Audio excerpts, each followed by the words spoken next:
Bem-vindo à Advocacia Dr. Rodrigo Tavares. Vamos para uma dica rápida de Direito Civil. Senhores, hoje eu lhes apresento o Instituto Jurídico do Usufruto. Sim, do usufruto. Que se trata, senhores, de um direito real. Quando eu falo em direito real, eu estou falando da transmissão de posse ou de propriedade de bem imóvel ou imóvel. Só que no usufruto, senhores, vai tratar tão somente da transmissão da posse e da posse direta. Sim, a transmissão da posse direta. Aquela posse que eu tenho contato físico sobre o bem. E essa posse direta, senhores, acompanhará os atributos ou o poder de usar e utilizar o bem, bem como de fruir o bem. Mas o que significa fruir o bem, Dr. Rodrigo Tavares? Significa, senhores, que aquele que recebe a posse do bem, aquele que recebe o bem, poderá simplesmente alugar o bem e receber para si o valor do aluguel. Esse é um exemplo de fruição, senhores. Senhores, o usufruto, ele tem a participação de duas partes. Quais são? O usufrutuário e o nu proprietário. Senhores, o usufrutuário é o nome que se dá àquele que recebe a posse direta do bem, aquele que recebe o bem, e passa a ter os atributos de usar, utilizar o bem e fruir o bem que eu acabei de explicar para os senhores. Já o nu proprietário, senhores, é aquele que detém o título aquisitivo da propriedade. Aquele que detém o título aquisitivo da propriedade e transmite a posse do bem para o usufrutuário. E lhe fica reservado, senhores, o poder de buscar, de reivindicar o bem e de vender o bem. Senhores, isso significa, senhores, que a cláusula ou reserva de usufruto, ela pode ser cancelada e revogada, extinta.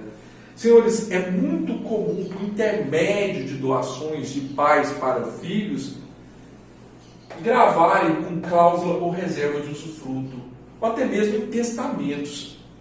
Senhores, o usufruto ele pode se dar por prazo certo ou por prazo indeterminado, como no caso de usufruto vitalício.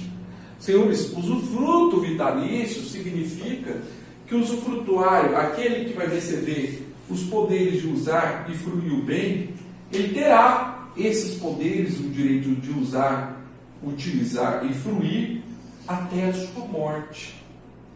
Esse é um caso de prazo indeterminado.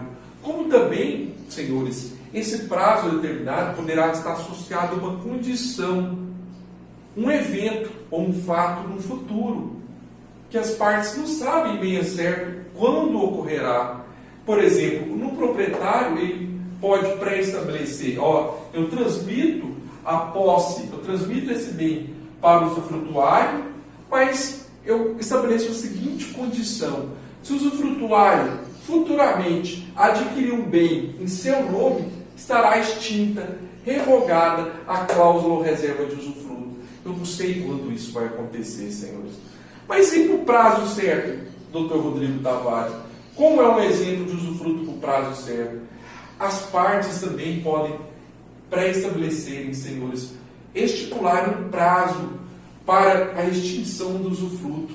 O usufrutuário receberá a posse, receberá o bem até e poderá ficar com os poderes de usar e utilizar e fruir o bem até a data 5 de fevereiro de 2025. 5 de fevereiro de 2025. Esse é só um exemplo, senhores. Senhores, outra questão importante é que, muito defendido inclusive pelos doutrinadores e professores Caio Mário da Silva Pereira e pela professora Maria Helena Diniz, que o usufrutuário, além desses poderes de usar, utilizar e fruir, ele tem o dever de conservar o bem.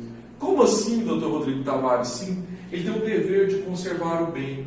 Isso significa também, senhores, que ele tem que pagar todas as despesas comuns que recair sobre o bem. Sim. Sim, doutor Rodrigo Tavares, sim, ele tem que pagar todas as despesas comuns que recaíram sobre o bem.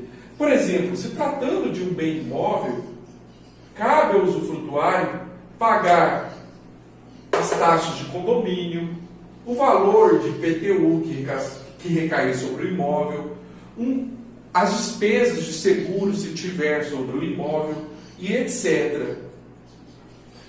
Senhores, inclusive, nesse sentido, há entendimento do Superior Tribunal de Justiça que não retira a obrigação do usufrutuário de contribuir com essas despesas comuns.